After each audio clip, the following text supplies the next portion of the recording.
తెలియక ఆ సేవకుని మీద కూడా కక్ష కట్టారు.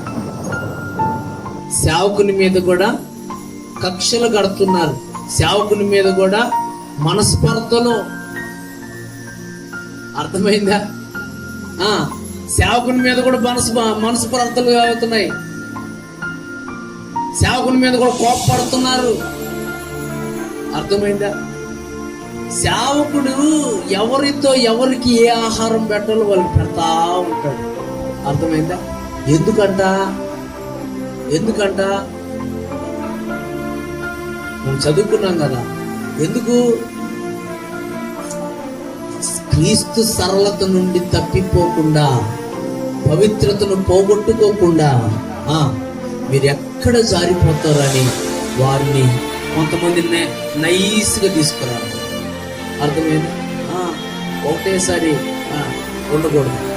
నైస్గా వారిని చాలా జాగ్రత్త. ఇప్పుడు కంప మీద మనం గుడ్డ ఆరేసామనుకోండి, కంపల మీద మనం చీరగానే ఆరేసారు అనుకోండి, మీరు ఆడపిల్లలు, మీరు ఎలా తీస్తారు దాన్ని బయటికి? గట్టిగా తీయండి, ఏమవుతుంది?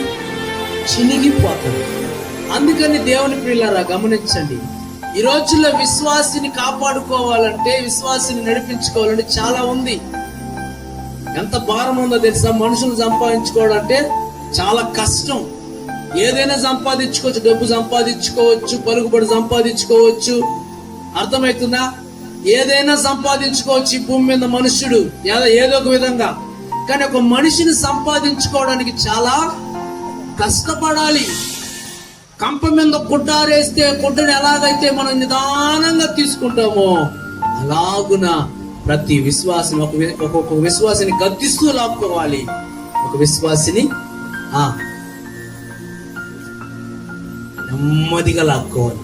ఇలాగా ఏమైపోతుందంటే, ఈ ప్రక్రియ అంతా విశ్వాసులు అందరూ చూస్తూ ఉంటే ఏమైపోతుందని అంటే, నన్నేమో గద్దిస్తాడు, వాళ్ళేమో నిదానంగా మాట్లాడతాడు. అన్నకి మా మీద అసలు ప్రేమ లేదు, అన్నకి అసలు మాకు ప్రేమే లేదు. వాడు సాయే చూస్తాడు. అమ్మో ఇప్పుడు కొత్తగా రేంజ్ మారింది. అన్నోళ్ళు డబ్బున్న వాళ్ళనే చూస్తారు.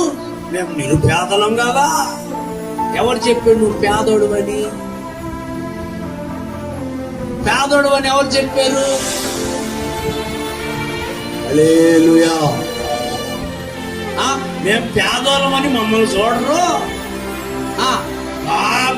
బాగా బాగుండేవాళ్ళు, హోదా కలిగిన వాళ్ళు, బాగా డ్రెస్సులు మెయింటైన్ చేసేవాళ్ళు, బండులు తోలేవాళ్ళు, అన్నోళ్ళు వాళ్ళనే చూస్తారు అనేది ఏం లేదు. ఎవడు వచ్చినా సమానమేగా. అర్థమైందా?